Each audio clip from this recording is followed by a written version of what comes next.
अल्लाह ताला कुरान शरीफ में इरशाद फरमाता है, लक़द खलक़नल इंसान फ़ी कबद।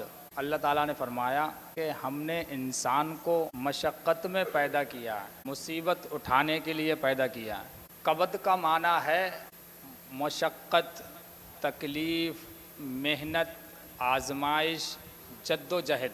अल्लाह ताला तो कह रहा है कि मैंने मशक्क़त उठाने के लिए तुम्हें पैदा किया। तकलीफ़, परेशानी, जद्दोजहद, आजमाइश, इम्तहान, यानी इंसान की ज़िंदगी शुरू से आखिर तक परेशानियों से भरी हुई है। जैसे एक बच्चा माँ के पेट में मशक्क़त से गुजरता है, दुनिया में आते ही रोता है, दूध मांगना, बीमारी, सीखना, ये सब मेहनत है। दूध मांगने के लिए रोना, इल्म हासिल करना, ये सब मेहनत है।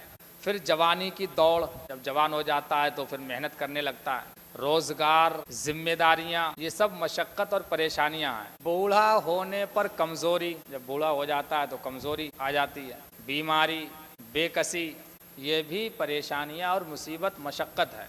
हत्ता के कब्र तक इंसान आजमाइशों के सफ़र में रहता है। जैसे ही इंसान पैदा होता है, उसका वजूद होता है, माँ के पेट से लेकर और कब्र के पेट तक इंसान आजमाइश, परेशानियाँ, मुसीबतें, मशक्क़तें, इम्तहान, इनमें डूबा रहता है। अल्लाह ताला ने इंसान की पैदाइश ही ऐसे हाल में की कि वो हमेशा जद्दोजहद और तकलीफ़ों में घिरा रहता है। ये दुनिया आराम गाह नहीं है, आराम करने की जगह नहीं है दुनिया कि हम आराम से ज़िंदगी गुजारें, बल्कि इम्तहान गाह है। एक शख्स बाज़ार में था और टेम्पू पे आराम से लेट के अंगोछा डाल के सो रहा था। एक सवारी आई, सवारी ने कहा, हाँ भाई वहाँ चलोगे 6 सड़के पे? बोले 6 सड़के पे जाके क्या होगा? बोले मैं तुम्हें पैसे दूंगा। बोले पैसे दे के क्या करोगे? बोले तुम्हें फ़ायदा होगा, तुम्हारा कारोबार बढ़ेगा। बोले कारोबार बढ़ जाए क्या हो जाएगा? बोले ज़्यादा पैसे हो जाएंगे तो दूसरा टेम्पू ले लेना तुम, वो दूसरे पे किराए पे उठा देना। बोले फिर क्या होगा? फिर और टेम्पू ले लेना। यानी ऐसे ही तुम्हारा बहुत बड़ा कारोबार हो जाएगा अगर तुम मेहनत करो। अगर सोते रहोगे तो क्या होगा? आराम कर रहे हो तुम, टेम्पू लेके यहाँ पर चौराहे पे या रिक्शा लेके, तो बोले उसके बाद क्या होगा? बोले जब तुम्हारा बहुत बड़ा निरे टेम्पू तुम्हारे हो जाएंगे, फिर आराम से घर पे रहना, तुम्हें मेहनत करना नहीं पड़ेगी। तो बोला वही तो मैं कर रहा हूँ। यानी जो इतना सब काम करने के बाद टेम्पू वैम्पू मैं फैक्ट्रियों का मालिक हो जाऊंगा, तब मैं आराम करूंगा। तो अभी भी आराम कर रहा हूँ वैसा ही, तो इतनी जद्दोजहद काय को करूँ? यानी मसला आदमी ये सोचा उसने, बोले पैसा वाला होने के बाद भी अगर आराम करना है तो अभी भी आराम कर रहा हूँ। तो फरमाया कि ये दुनिया आराम की जगह नहीं है, बल्कि इम्तहान गाह है। और जब कहीं इम्तहान होता है तो वहाँ आराम करने को नहीं मिलता है। तो अल्लाह ताला इंसान को ये समझा रहा है कि ऐ इंसान, तू जिस दुनिया को आराम गाह समझ बैठा है, यानी ऐशो इशरत की जगह समझ बैठा है, आराम की जगह समझ बैठा है, वो तो आजमाइश की जगह है।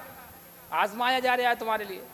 अगर तू दुनिया में मशक्क़त के साथ साथ, यानी ये काम करना, मेहनत के साथ साथ दीन पर भी चलने की कोशिश करे, यानी दीन पर भी आदमी नमाज पढ़ेगा तो परेशानी है नहीं है। जो सवेरे इतनी अच्छी नींद आती है कूलर में, रात भर तो लाइट आती ना है, सवेरे को लाइट आ पाती है, इतनी बढ़िया करी नींद आती है, सवेरे अजान वाले उठा देते हैं। तो सुबह का उठना भी एक मशक्क़त और परेशानी है ये। तो कहा कि अगर तू दुनिया के लिए मशक्क़त परेशानी उठा रहा है, धूप में जाकर खेत भर रहा है, मेहनत तो मजदूरी कर रहा है, किसी का घर बना रहा है, तो दुनिया की पैसे के लिए तू मशक्क़त और परेशानी उठा रहा है, उसी के साथ साथ दीन पर भी चलने की कोशिश कर।